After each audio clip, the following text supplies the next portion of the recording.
Hey everyone, welcome back to your week ahead astrology breakdown with me, Matthew from Stillwater Alchemy. So, naturally, this week, the main event is going to be that new moon eclipse in Taurus. So, it's very poetic when I was forecasting for this week ahead, everything that's kind of leading up to it. We start off really strong at the start of this week, that we can still elicit a lot of magic and initiate certain things that we need to Monday, Tuesday. And then it really is about winding down and getting ready for what's to come. Lots of potential for breakthroughs or paradigm shifts or new beliefs.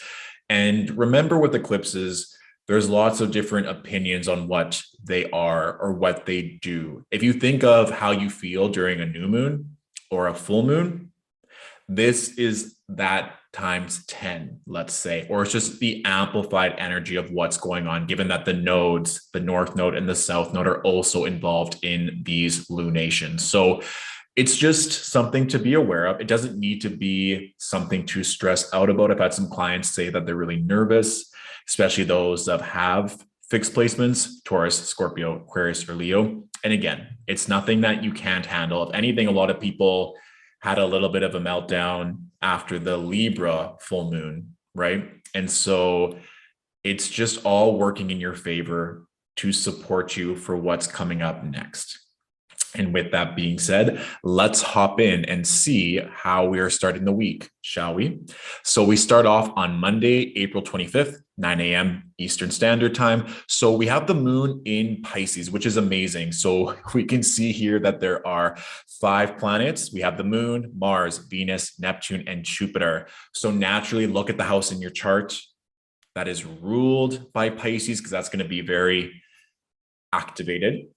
But for me, remember that the moon and Monday being ruled by the moon, with it near all of these planets, it really does have a whimsical, magical day. I would really heavily lean on your spiritual practice, lean on ritual work, lean on manifestation, just see what's coming through with all this water energy. We're going to be very receptive to energy. What's been coming through a lot in client sessions is like, go near bodies of water or take that bath or make sure that you're hydrated, well rested. Naturally, when the moon is in Pisces, it gives off that dreamy energy. So you might just be tired from the weekend, given that we had the moon conjunct Saturn in Aquarius. So if you were working really hard over the weekend or you just didn't get enough downtime, take it easy on Monday. This is a time where you can slow down and see what's coming through, right? It's interesting because the moon is conjunct Mars, but then we also have the moon sextiling the sun in Taurus. So there might be I want to initiate, I want to go. Part of me thinks that with Mars in Pisces, though, it's just going to amplify your intuition. I think that's more so the vibe here, which intuitively for me, I would still recommend slowing down or taking time away from screens, taking time away from the hustle and bustle and getting back to those fundamental practices or rituals or things that you know are good for you, whether that's making sure your fridge is full of freshly prepared food for the week, whether that's going to the gym, whether that's going to a meditation class, whatever you need to tune back into your body and be in the receptive state. Please do that on Monday, okay? One thing to note throughout majority of this week is that Mercury is making that applied trine to Pluto, which for me, Pluto, power, control, death, rebirth, mining for the truth, Mercury, communication, correspondence, even commerce, that Monday, Tuesday, especially could be an opportunity where news is coming in or opportunity or new information or just a climax of energy. So just being aware too, that we want to make sure that we're in a free flowing state to receive good news coming our way. Okay. And one other thing to note as well with the eclipses, sometimes it's not even a direct effect on us. We all will be going through some kind of change. We'll be feeling it in a certain type of way. But a lot of times, like with retrogrades, for example, you're like the bystander, or you just get the backlash because someone in your workspace or a family member or your partner is going through a lot. So just being aware of that as well, that you might get activated with this Mercury Pluto trine because a friend does something or there's something that comes up through work, which means that you have to recalibrate or you have to show up in that circumstance. So it can either be internally induced or prompted by an external event. And that's kind of true in life, of course, but especially as we're moving through this week, getting ready for the eclipse that's happening on Saturday. Now, Tuesday for me, aside from the eclipse, is very magical. The moon conjunct Venus.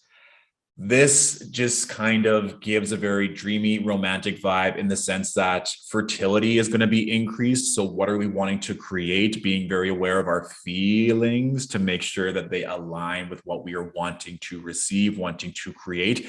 Make yourself happy on Tuesday, okay? Also, maybe some sexy time, or those of you that wanting to conceive. I know people always ask, so like, is that for everyone? Generally speaking, when we have these fertile planets in water signs, or let's say in Taurus, a Venus ruled earth sign, it is a really good opportunity to create, whether that's a life in a human form, or let's say gardening or creative endeavors. So if you are an artist, if you want to create content on Tuesday, that would be a vibe as well. Maybe you want to do some content creation for the week ahead so that when the eclipse comes and you're tired, you don't have to worry about it, things like that. So good vibes all around, because we're also getting Venus really close to Jupiter and Neptune as well, right? So now with Venus here, it's kind of just like anything goes. Like, one thing I would warn with the Venus Neptune aspect is just to not have your head in the clouds for too long. Make sure that you're grounded. But sometimes a little delusion isn't bad, right? If we're talking about law of assumption or really wanting to bring forth manifestations, just already knowing it's yours, even though there's literally no proof, but you have that feeling, you're just trusting your intuition and not allowing other people's projections to get in your way. So maybe I take that back a little. Maybe just really go big and see what's coming through Monday, Tuesday. That's why I would recommend on Monday to use that day to prepare for the week. So on Tuesday, you can just dream and see what's coming to the surface. Okay. Good. When we move to Wednesday, this is also something to note as well. Like, let's say if you're in Australasia or Europe or Africa, Wednesday, yes, 9 a.m., the moon is just about to leave and go into Aries, but we're still kind of in that moon conjunct Jupiter phase. So Wednesday still, depending on your time zone, is also a very auspicious, fertile, beautiful day.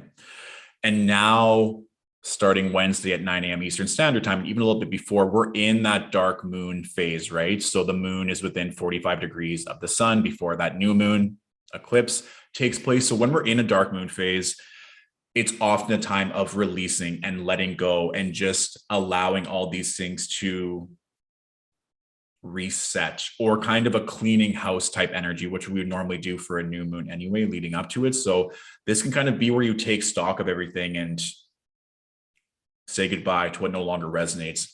And we can see here now with Venus conjunct Jupiter, Venus conjunct Neptune at exactly 24 degrees of Pisces, that you could even just maybe understand what your dreams are, or what you want in romance or creativity, and being like, this is what I know I deserve. Everything else that is no longer in alignment has got to go. And right now we have Mercury almost at that exact trine with Pluto. So I think there's going to be some kind of clarity that's going to make you realize something, that's going to prompt you into action, especially when the moon moves into Aries. It could also be, let's say I'm leaving a job, or I'm leaving a relationship, or I'm leaving a contract or something. When the moon moves into Aries, I'm sure it's going to prompt some kind of affirmative action in your way. So like we said, release, letting go, surrendering, cleaning house, all these energies are there. Yes, we have the moon conjunct Chiron on Thursday. So that's just something to kind of note. For me though, with this exact trine now happening, it kind of seems like a breakthrough. Or those of you who've been doing a lot of work on yourself, you can identify, it's like, I had to go through this because of this, or I'm so glad I trusted my intuition because of this. So maybe you're taking back your power with regards to this moon Chiron. Also being aware too of your emotions linked to autonomy, self-worth, power, individuality. And I also think, for whatever just intuitive reason, as I'm recording this, you might also just taking stock of how you show up in your relationships, at work, in your family. And you're like, I don't want to keep feeling this way. And we still have so much Pisces energy, right? So in order to make this shift, I am now going to do this, or show up in this way, or release this. So that can even be a nice opportunity to look on Thursday and just say, what do I need to feel safe, to feel powerful, to feel confident, to feel sexy? And if I'm not getting it from these careers, income streams, relationships, maybe I want to reevaluate some things and start something new moving forward, right? We're in Taurus season. It really is about those either simple pleasures, feeling secure, knowing that you have the wealth or the finances to provide for yourself long-term. So just really reevaluating some things on Thursday. Friday, now we're getting closer to that exact Venus-Jupiter conjunction, which will take place on the eclipse. This for me is just like release, clear, rest. This is the last day of Mercury in Taurus. So maybe some self-care, maybe some indulgence on Friday. You're like, I've been good all week. I've done everything I need. I'm just going to relax on Friday. So maybe just do that. Especially with this Venus-Jupiter conjunction, there might be a lot to celebrate. And this kind of screams like dreams coming true, like Neptune, Venus, Jupiter, like that's a lot of good juju. Let's be honest. So it would be curious to see what's coming through there, especially to like, let's say you are leaving a really horrible job and you're like, now I just get to celebrate and let loose. There's also like a lot of water and Pisces energy. So some jovial celebrations or some libations or just some partying might be taking place. So just make sure you don't overdo it, because again, with these eclipse energies, it can start a little bit before, during, or after. So listen to your body. And then on the flip side of this, it would just be careful to not overindulge or take the hedonistic route instead of facing the issue at hand or what needs to be resolved, right? So if you have something to celebrate, go out and enjoy Friday. If you need to stay grounded and reevaluate, then please do so. And if you haven't done so yet, this would also be an opportune time to kind of like Marie Kondo your house, your life, see what's no longer aligned. Kind of this like Venus, Neptune, Jupiter also screams gratitude. And so the more that you can stay in that spiritual, magical, faith-based energy throughout the entire week, but especially now leading up to this new moon, the better. Okay. So Saturday, of course, we're going to have the new moon solar eclipse in Taurus. And on this day, Venus conjunct Jupiter, and now Mercury is in Gemini. So a lot is happening on this day. It's a lunation ruled by Venus, right? Because in Taurus. So it just seems like something benefic, something fresh, a new beginning, a new start, realizations, right? We just had Mercury trining Pluto for most of this week. So it just seems like something is going to either prevail or come forward or be known in this time, especially looking at the house in your natal chart ruled by Taurus, right? And even, again, still looking at Pisces here because a lot is going on there. And it's even curious as well because we have Mars now within a 3-degree orb of Uranus. So we have that sextile here. So it just screams forward movement, action, inspired action, moving in a positive direction. And that may manifest literally on the weekend, or it may be a belief that's planted or a catalyst that's now moving forward. It's going to obviously change for everyone, but just being aware of that. Okay. Ooh, one last thing as well. On the 30th, to add into everything else, now Pluto has stationed retrograde. So we're kind of now moving into a little bit of a retrograde period because on May 10th, Mercury is going to station retrograde on Mercury. So this is also kind of on the flip side. Let's say if something isn't becoming clear or you're like, nothing really new is starting in my life, you may notice a shift when we get to mid-May, especially because Jupiter will move into Aries around mid-May. That is when the action is going to take place, or that's when you're going to revise. Or if you've maybe been putting off that decision, it's going to come face to face with you as we enter May. So it's just something kind of to note that you can either take that inspired action or listen to your intuition before and work with this eclipse, or you might just have to face it afterwards when we're going through the retrogrades. And that's not a bad thing either. Sometimes when we get to revise things, it gives us even more clarity or how we can do something better as well. And then Sunday, just rest. Honestly, I literally wrote pause, reflect, rest, ego death, potential exhaustion. Like it's just a time where you can chill out. Even like we have the moon conjunct Uranus, the moon is making a square to Saturn. All this is kind of just like relax, pause, reflect, re-examine. And those are all very key retrograde words. So again, for those of you that have cardinal placements, especially in those late degrees of Capricorn, Cancer, Aries, or Libra, there might be a very stark difference, especially if you're, let's say, have prominent Capricorn placements like sun, rising, moon at around like 25 to 29 degrees. You may be feeling this as well, where it's like, oh, this is where I'm meant to go, or it's very clear what I have to do now moving forward. Okay. So relax on Sunday. This is a time where I want you to rest, or you might not even have a choice. It's like, I need to sleep 16 hours and I'm not touching or looking or doing anything because I just need the rest. Okay. Beautiful.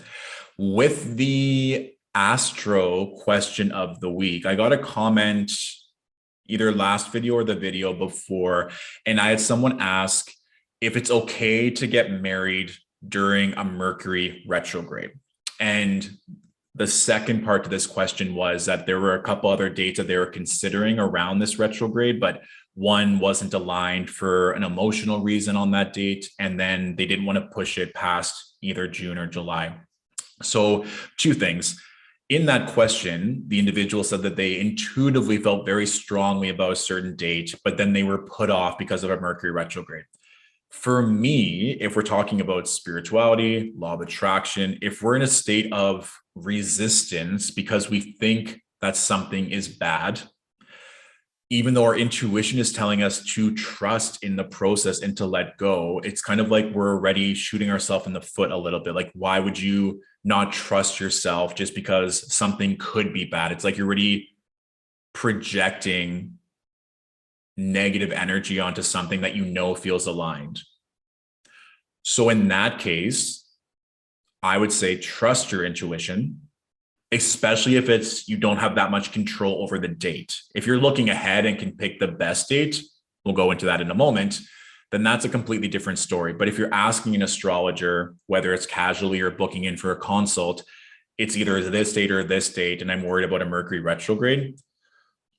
Mercury, with regards to marriage, in my opinion, is not nearly as important as Venus. Normally, when we're looking at elections for marriage, we'd want a really nice, strong Venus placement. And if Venus is retrograde, which only happens once every 18 months for 40 days, 40 nights with regards to Venus, that's easy to work around because a lot of times it's like, okay, let's just wait a little bit. And again, if we're talking about marriage, maybe you don't want the marriage to last, or maybe you're marrying for money. Like there's just so many things. We're assuming that with regards to marriage, it's because we're marrying out of love and want this to be a long-lasting love story. And now that I'm thinking about it, this whole video could be just dedicated on elections for marriage because there's a lot to go through. So if you're interested in that, let me know and I can add it to the list of just doing a video just for marriage electional astrology. But to answer the question, Mercury, it's not as pressing as Venus. Venus is what we're going to look to first. Secondly, we're going to look to the ruler of the seventh house. So the planet that rules the sign on the cusp of the seventh house, that's also important because the seventh house is where we look to for marriage. And again, there's probably going to be at least two people that are getting married. So it's not just your chart, it's also your partner's chart. So let's say there's some maybe frictional things going on in your chart. There might be some good things happening in your partners. And then we're also looking at the aspects of what's going on natally in your chart versus what's going on in the cosmos. So a Mercury retrograde, what if you were born during a Mercury retrograde? In which case you might feel more comfortable in that energy. So I'm just going to give an example here. Like, let's say hypothetically, you wanted to get married this Saturday on the eclipse. First of all, if I was looking at this and I had a client say, I want to get married on Saturday, April 30th, what's the best time to start the ceremony? I would want it in a new moon phase, ideally, instead of a balsamic new moon. So let's look at that. Hour. So 5 o'clock, we now have the moon passing the sun. So we're in a new moon phase. Yes, it's an eclipse. I wouldn't have that as a deterrent, especially in this hypothetical example, if the client just came to me. So we have the new moon, check. look at this. We have a Libra rising. That's a pretty good rising sign to have for a marriage election because Venus rules Libra. And we have Venus conjunct Jupiter in the 6th house, which is quite nice. We also look to Aries ruling the 7th. Aries is ruled by Mars, and Mars is co-present Venus and Jupiter. And Mars rejoices in the 6th house. So it's actually a little bit better placed here than normal.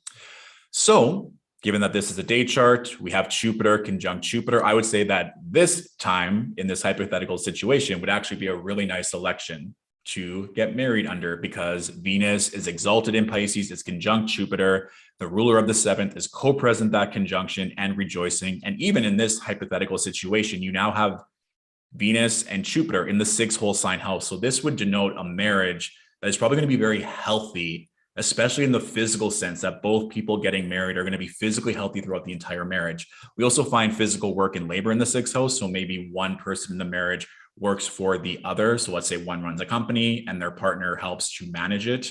Or it could also mean that this wedding is going to have people from one or both of the individual's workspace. And that's going to be very benevolent and maybe, or people at the wedding would end up working for the couple. So there's just like a lot of good energy as giving this as an example of what we would look for if someone just said, this is the date that I want to come to. So to summarize up, I know I kind of went on a couple of different tangents and I probably will do a full video just dedicated to electional astrology with looking at a marriage time. Number one, don't let even a Venus retrograde deter you. If your heart is set on, I want to get married at this time because that's our anniversary and it means something really special to us. If that's what you truly feel, don't allow certain things to get in your way. If you do want to consult a professional astrologer to pick the perfect electional time, then make sure you give them some flexibility, A, to make sure that they have enough time to do their research. And then secondly, that they can give you multiple dates that could work out really well, not just for you, but you and your partner. And then third of all, we also have to look into what the intention is around the marriage. Maybe you're getting married because you really want to have kids with this individual. Maybe you're getting married because you both want to succeed financially, or maybe you're just going to the astrologer and not going in with your partner and saying, well, I am looking forward to this marriage because of X, Y, and Z. So it's a multi-tiered answer.